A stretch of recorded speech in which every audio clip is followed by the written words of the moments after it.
Muy buenas noches, que nuestro Señor Jesucristo continúe colmando su vida de ricas y abundantes bendiciones. Sean todos muy bienvenidos y hoy nos encontramos nuevamente dispuestos, listos y preparados para dar una mirada al libro de Esther. Estamos avanzando en este maravilloso libro y como siempre es el deseo, es nuestra oración para que usted continúe profundizando, continúe meditando, escudriñando en cada uno de los capítulos o libros que hemos compartido, estamos compartiendo. Así que en el transcurso de la semana usted puede profundizar en más detalles, ¿no? En abundancia. Estamos dando una mirada y viendo principios que nos ayudan para nuestro diario vivir. Y hoy llegamos al capítulo 3. Entonces estaremos meditando en este capítulo. Hemos seguido la historia, hemos podido ver el avance, el contexto, algunas particularidades de los protagonistas. En especial hemos enfocado a Asuero y luego a Esther. Y hoy estaremos también viendo en parte a otro personaje que era primo padrastro de Esther, Mardoqueo, y a un personaje siniestro que aparece en escena, el malévolo Amán. Pero mis amados, vamos a dar lectura a este capítulo 3, desde el capítulo 3 hasta, desde el capítulo 2 hasta el capítulo 3, han avanzado alrededor de unos 5 años, ¿no? Donde la historia ha estado avanzando. Vimos que en el capítulo 2, verso 16, dice que fue pues Esther llevada al rey Asuero a su casa real en el mes 10º, que es el mes de Tebet, en el año 7º de su reinado. Fue en el año 7º. Y avanzando entonces en el capítulo 3, vemos que el escenario ocurre en el verso 7 del capítulo 3, en el mes primero, que es el mes de Nisán, en el año 12º del rey Asuero. Así que vamos desde el año 7º hasta el año 12º, 5 años han transcurrido y muchas cosas han venido al escenario, incluyendo a este maléfico personaje llamado Amán. Así que, Señor, gracias. Gracias por tu ayuda, tu socorro, tu auxilio. Gracias, Señor, por el privilegio de poder sumergirnos en esta historia y ver, Señor, que tú eres el Dios de la historia, de nuestra historia. Tú eres el Dios eterno. Señor, ayúdanos a vivir estos principios y ayúdanos, Señor, a seguir maravillándonos de tu grandeza y de tu poder.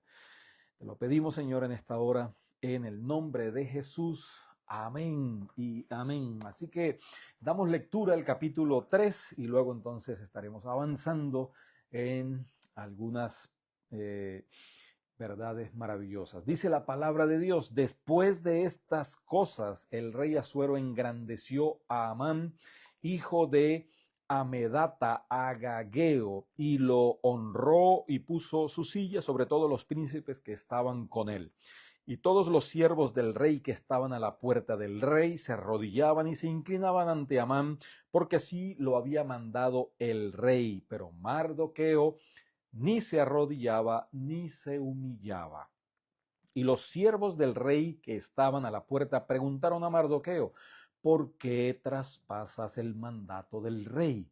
Aconteció que hablándole cada día de esta manera y no escuchándolos él, lo denunciaron a Amán para ver si Mardoqueo se mantendría firme en su dicho, porque ya les había declarado que era judío. Y vio Amán que Mardoqueo ni se arrodillaba ni se humillaba delante de él, y se llenó de ira. Pero tuvo en poco poner mano en Mardoqueo solamente, pues ya le habían declarado cuál era el pueblo de Mardoqueo. Y procuró Amán destruir a todos los judíos que había en el reino de Asuero al pueblo de Mardoqueo. En el mes primero, que es el mes de Nisán, en el año 12º del rey Asuero, fue echada Pur. Esto es la suerte delante de Amán, suerte para cada día y cada mes del año. Y salió el mes 12º, que es el mes de Adar. Y dijo Amán al rey Asuero: hay un pueblo esparcido y distribuido entre los pueblos en todas las provincias de tu reino, y sus leyes son diferentes de las de todo pueblo, y no guardan las leyes del rey, y al rey nada le beneficia el dejarlos vivir. Si place al rey, decrete que sean destruidos, y yo pesaré 10,000 talentos de plata a los que manejan la hacienda, para que sean traídos a los tesoros del rey.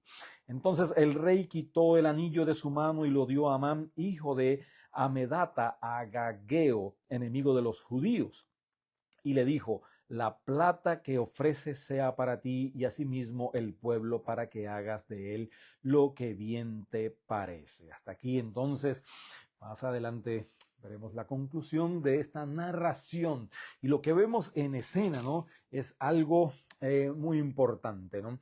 Y estaremos viendo que desde que se da el primer capítulo hasta este capítulo 3, siempre vemos que hay decisiones que se toman, ¿no? Y esto se trata la vida. En la vida nosotros estamos siempre tomando decisiones, y muchas veces esas decisiones afectan entonces no solamente nuestra vida, sino nuestro entorno, ¿no? Y recordemos que aquí hay una tensión, en la toma de decisiones hay una tensión entre el reino de el rey Asuero y aquellos que pertenecen, en este caso, al reino de Dios, que era el pueblo de Dios. Y esa misma tensión también la tenemos nosotros a diario, tomar decisiones, y estamos siempre en tensión entre el reino de Dios y el reino de este mundo que oprime, que empuja, que maquina para ir en contra de nuestra voluntad, y así entonces tratar de subyugarla y someterla a su reinado. De esto, mis amados, es algo muy importante, pero recordemos que la palabra de Dios dice que nosotros estamos en este mundo, en este reino, en el reino del mundo, pero no pertenecemos a él. Nuestro rey y nuestro reino no pertenecen a este mundo. Y en esta situación, en este contexto, entonces había una gran tensión entre tomar decisiones que honraran al Señor y decisiones que permitieran que la voluntad del Señor obrara a través de ellos, para así el Señor cumplir sus propósitos. Esther vive en tensión. Esther está aquí ahora ya como reina establecida, pero está consciente de su trasfondo, está consciente de que el rey de su pueblo es el único Dios verdadero. Y esa tensión allí es evidente, no solamente en el capítulo 2, no solamente en el capítulo 3, sino a lo largo de estos 10 capítulos en esta historia. Y de la misma manera, todos nosotros estamos en esa tensión. Muchas veces esa tensión entre dos reinos desencadenan en grandes crisis, ¿no? Y aquí vemos una gran crisis. Esther está de reina, pero Esther no ha manifestado y no ha develado su origen paterno, ¿no? Y están sucediendo cosas, pasan 5 años y llega este maléfico Amán, y el rey le da su anillo y lo pone por autoridad. Por lo tanto, esta crisis nos lleva entonces a entender que Esther y Mardoqueo, y asimismo nosotros, tenemos que tomar decisiones en esta vida, y muchas veces esas decisiones son difíciles, pero hay que tomar decisiones, ¿no? Eso es algo bien importante. Ella está aquí, quizás ella no quería estar allí, no deseaba estar allí, no era su anhelo estar allí. Y recordemos que no solamente es que eran reclutadas, sino que eran esclavizadas, y luego formarían parte, si no quedaba como reina, formaría parte del harén del rey, donde iba a ser constantemente abusada, ¿no? Y no era quizás el anhelo o el deseo de estar allí, pero en la providencia de Dios se han tomado decisiones y ella está en ese escenario de influencia. Por lo tanto, ella está aquí porque sufrió el exilio cuando el pueblo de Dios 70 años antes había sido llevado cautivo por la idolatría. Ella está allí porque cuando el rey Ciro, años antes, el abuelo de Asuero, Jerjes I, el pueblo se le dio la libertad de regresar a su pueblo. Ellos no regresaron y están allí. Y están allí también en esta situación porque hay algo que trasciende la historia, ¿no? Que vamos a ver más adelante. Es decir, que Amán era un viejo conocido y un viejo enemigo de el pueblo de Dios y en especial de la tribu de Benjamín. Recordemos que Mardoqueo pertenece a la tribu de Benjamín y el rey Saúl pertenecía a esa tribu del rey de Benjamín y fue a pelear contra los amalecitas, contra Amalek, y la orden era que los acabara, y Saúl tomó y se excusó en las grandes propiedades y los bienes y no los exterminó. Y entonces eso trasciende porque este personaje Amán es Agageo, y vemos que lo repite constantemente, Agageo. Agageo es descendiente de los amalecitas son descendientes de Amalek, aquel que también peleó en esa batalla contra Josué, y recordemos que estaba Moisés arriba y cuando sus brazos se decaían estaba Aarón levantándole allí sus brazos, Aarón y Hur, y él entonces abajo en la batalla prevalecían en contra de Amán. Y este persona es descendiente, por lo tanto, la decisión de no rendirle pleitesía cuando Amán pasaba, la decisión de Mardoqueo de no arrodillarse, de no rendirle honores, no solamente es porque quizás siendo judíos sabían que no podían llegar al punto de la adoración en este sentido, aunque vemos que quizás era más algo de respeto, ¿no? De inclinar el rostro y vemos que entonces esto quizás es porque había un legado histórico de enemistad entre los benjamitas, la tribu de Benjamín, y los descendientes de Amalek, en este caso Amán. Pero ella está allí entonces sufriendo esas decisiones, ella está allí sufriendo esas consecuencias, y entonces ella con toda seguridad quizás no desearía estar en ese escenario, pero se presenta en ese escenario y la vemos a ella que es exiliada, vemos que es huérfana y ahora está cautiva, ¿no?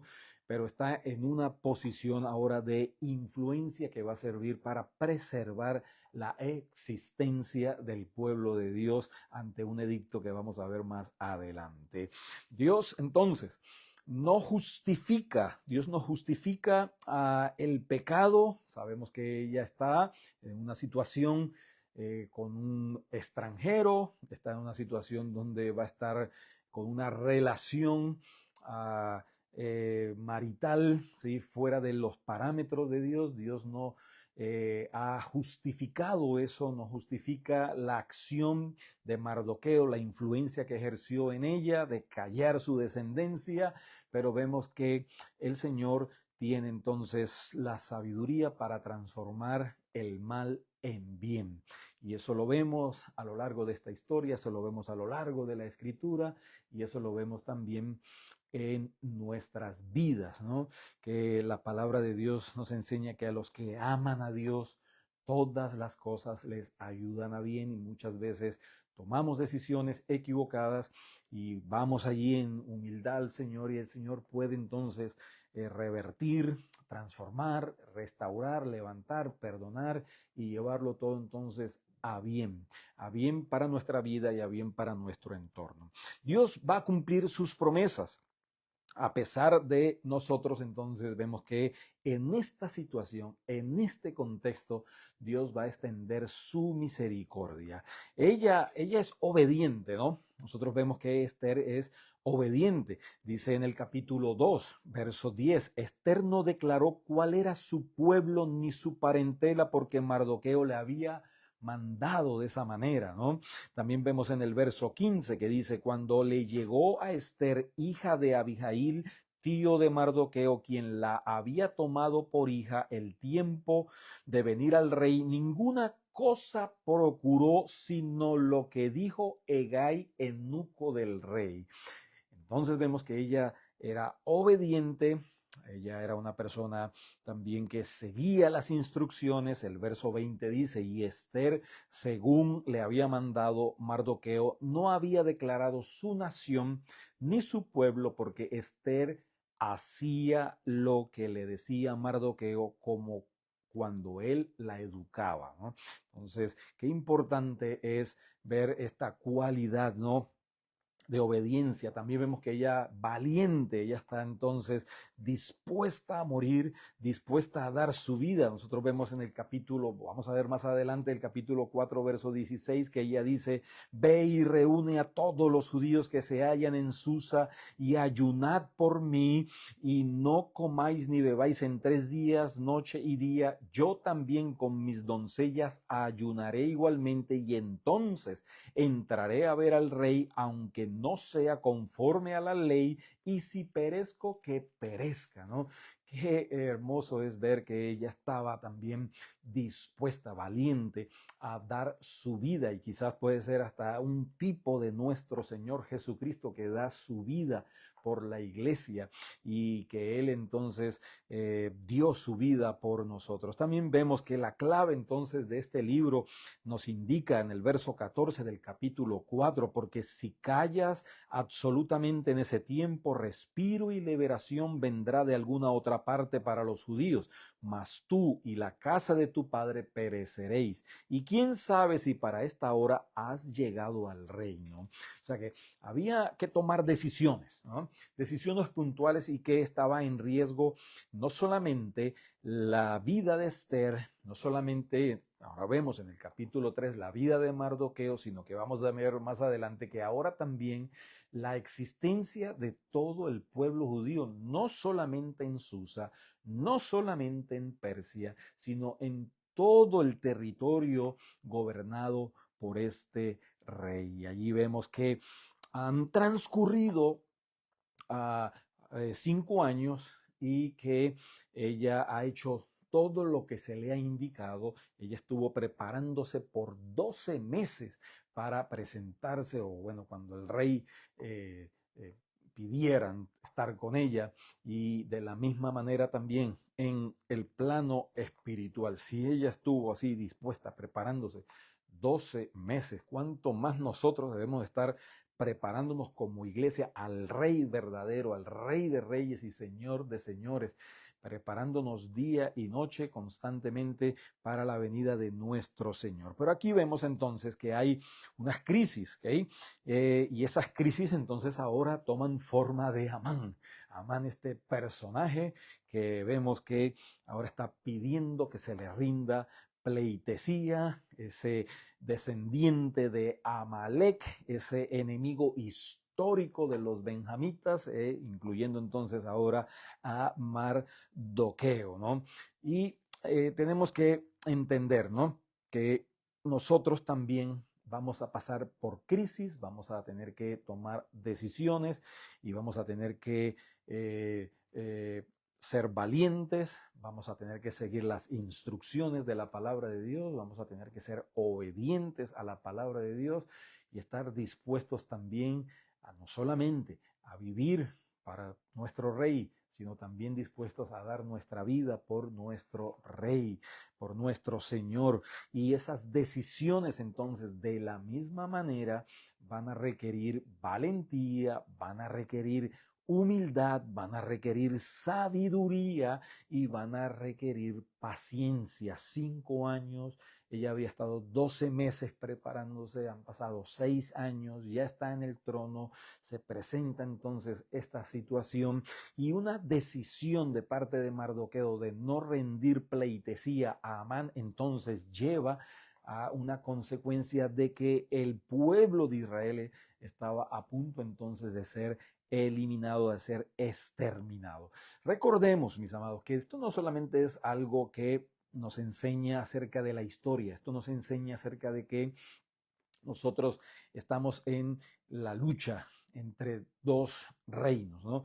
Pues sabemos que el reino de Dios ya es vencedor, siempre ha sido vencedor, el Señor siempre ha estado en su trono, pero esa tensión en esos dos reinos, entonces nosotros estamos allí y esta historia, más allá de la historia, nos enseña de la historia de la batalla espiritual, de la realidad de las batallas espirituales que constantemente se libran entre el bien y el mal. Nosotros le pertenecemos al Señor. Él dice, Mardoqueo, que no rinde pleitesía porque él es judío. Entonces ahí revela su descendencia. Y nosotros de la misma manera no doblamos rodilla a los príncipes de este mundo, porque nosotros somos la iglesia, nosotros somos el pueblo de Dios y ante el único que debemos de obedecer, ¿sí?, y rendir adoración es a nuestro Señor.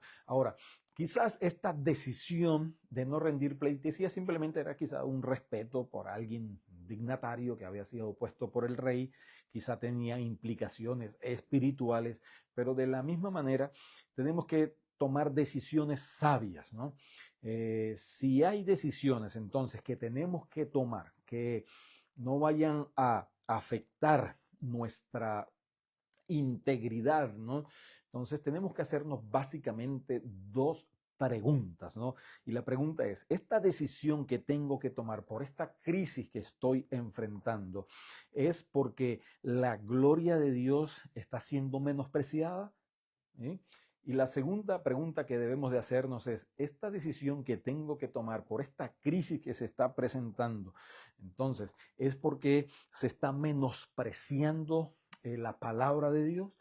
Entonces, si las respuestas son positivas, entonces debemos de tomar decisiones puntuales que sin importar el riesgo, ¿no?, que nos toque sufrir, debemos de tomar. Recordemos que la palabra de Dios en el Nuevo Testamento dice, es necesario obedecer a Dios antes que a los hombres. Y por lo tanto, aquí en este contexto, si la decisión de Mardoqueo fue simplemente por el odio ancestral con sus padres, sus antepasados, o porque requería entonces algún tipo de veneración a este personaje como Amán, entonces podemos decir que la decisión fue correcta o incorrecta, ¿no? Pero en todo caso, la decisión que toma lleva a una gran decisión de parte de el rey, influenciado, manipulado, engañado, porque nuevamente vemos que el reflejo de este rey Asuero es que era débil, él era un borrachón, una vez que le da la autoridad para así perseguir y matar a todos los judíos, entonces se ponen a tomar otra vez. Ya habías visto el contexto de esas tremendos bacanales, esas fiestas que él estaba allí, y vemos la influencia que ejerce entonces este personaje siniestro de Amán, ¿no? Estamos en una batalla, tenemos enemigos, ¿no?, espirituales que tienen sabiduría, que tienen estrategia, que usan artimañas, artilugios, y nosotros debemos de confiar siempre en la misericordia, la soberanía y el poder de Dios. Y allí entonces se da ese edicto, entonces, y vemos que se ofrece hasta dinero, dice en el verso 11, y le dijo, la plata que ofrece sea para ti y asimismo el pueblo, para que hagas de él lo que bien te parezca. Entonces, ¿cuál fue el llamado? Se tiran suertes, ¿eh? Pero como dice la misma escritura, el hombre toma suertes, ¿no? Pero de Dios está en tomar el destino, de Dios, en Dios está la decisión. Y fíjense que cuando cae la suerte, cae para que sea en 11 meses. O sea que el pueblo tuvo tiempo también, hubo tiempo para ayunar, hubo tiempo para buscar al Señor, hubo tiempo también para que el Señor de una manera soberana irrumpiera en esta historia y llevara a fin su plan y su propósito. El verso 3 dice, y fueron enviadas cartas por medio de correos a todas las provincias del rey con la orden de destruir y matar y exterminar a todos los judíos, jóvenes y ancianos, niños y mujeres, en un mismo día, en el día 13 del mes duodécimo. O sea que 11 meses después que se tiran las suertes en el verso 7. Pero ese edicto se da y allí entonces vemos que Dios va preparando todo. Ya tenemos dos personas de influencia en el escenario histórico y aquí Dios hace su obra porque Dios es fiel y Dios es misericordioso. Por lo tanto, recordemos, hay que tomar decisiones. Y muchas veces estas decisiones no tenemos toda la sabiduría y no podemos precipitadamente juzgar si es algo que realmente es una decisión que va en contra de los valores y principios humanos o realmente son decisiones que son para honrar la gloria de Dios. En todo caso, recordemos que todas las cosas obran para quien, para bien en favor de aquellos que aman a Dios. Mis amados, que esta historia nos ayude a depender y a confiar, porque tenemos un Dios misericordioso. Que nuestras decisiones entonces siempre vayan en dirección de la gloria de Dios y en honrar y obedecer la palabra de Dios. Y el Señor entonces extenderá siempre su mano de favor, de misericordia y de bondad sobre nuestras vidas, así como lo veremos más adelante en esta historia del libro de Esther. Que el Señor nos continúe guiando. Señor, gracias por tu palabra. Gracias, Señor, por saber que tú eres soberano, que estamos, Señor, en una batalla espiritual, pero que tú nos has provisto de todo lo que necesitamos. Nos has provisto de tu armadura, nos has provisto de las armas espirituales, nos has provisto, Señor, de tu Santo Espíritu. Ayúdanos, Señor, a ser valientes, a ser humildes y a ser sabios en la toma de decisiones, que siempre, siempre pensemos en tu gloria. En el nombre de Jesús. Amén y amén. Mis amados, como cada miércoles una mirada al libro de Esther y de la misma manera hay gozo, hay júbilo, hay alegría. La palabra de Dios dice, mirad cuán bueno y cuán delicioso es habitar los hermanos juntos y en armonía, porque allí envía el Señor bendición y vida eterna. Domingos 11 de la mañana, Alianza Cristiana y Misionera, Casa de Oración, Brandon, Florida. Dios les bendiga, Dios les guarde.